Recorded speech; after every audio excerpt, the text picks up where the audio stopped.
Bonjour à toutes et à tous et bienvenue sur Finance Zen, l'endroit où on apprend à naviguer dans le monde de la finance avec clarté et sérénité.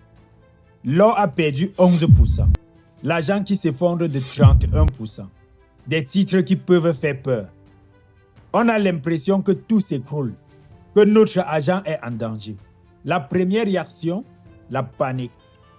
Mais que se passerait-il si je vous disais que ces moments sont non seulement normaux, mais qu'ils peuvent aussi être une opportunité? Aujourd'hui, nous allons voir ensemble comment garder son calme quand tout chute et transformer l'anxiété en stratégie. C'est votre guide de suivi zen. Pour ne pas céder à la panique, la première étape est de comprendre. Une chute de marché n'est jamais un coup de tonnerre dans un ciel bleu. Il y a toujours une raison. Et bien souvent, ce sont les mêmes qui reviennent. Première cause fréquente, les annonces politiques et monétaires. Prenez la Réserve fédérale américaine, la Fed. Si elle annonce une politique plus stricte, comme la nomination d'un dirigeant perçu comme plus sévère, les marchés anticipent. Ils se disent, il y aura moins d'argent facile en circulation.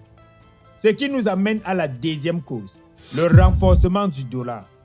Quand les investisseurs ont confiance dans la politique monétaire américaine, ils achètent des dollars.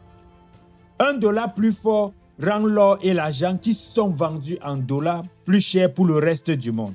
La demande baisse et les prix suivent. Enfin, la troisième raison, la correction technique. Après une forte hausse, il est sain que le marché respire. Mais, si beaucoup d'investisseurs ont utilisé l'effet de levier, la moindre baisse peut déclencher des appels de marge. C'est un effet domino. Les ventes forcées accentuent la baisse qui déclenche d'autres ventes. Comprendre ces mécanismes, c'est déjà reprendre le contrôle. D'accord, nous avons compris le pourquoi. Maintenant, passons au comment. Comment réagir concrètement? Voici votre guide de suivi en 5 étapes zen. 1. Séparer l'émotion de la décision. La peur est une réaction, pas une stratégie. Avant de vendre quoi que ce soit, respirez. Prenez une journée. Laissez la panique retomber. Votre décision doit être guidée par votre plan, pas par l'adrénaline. 2. Revisez votre plan, pas vos positions. Une baisse est un test ultime pour votre portefeuille.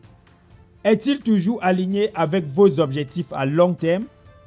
C'est le moment de rééquilibrer si une classe d'actifs a trop chuté. Pas de tout vendre en panique.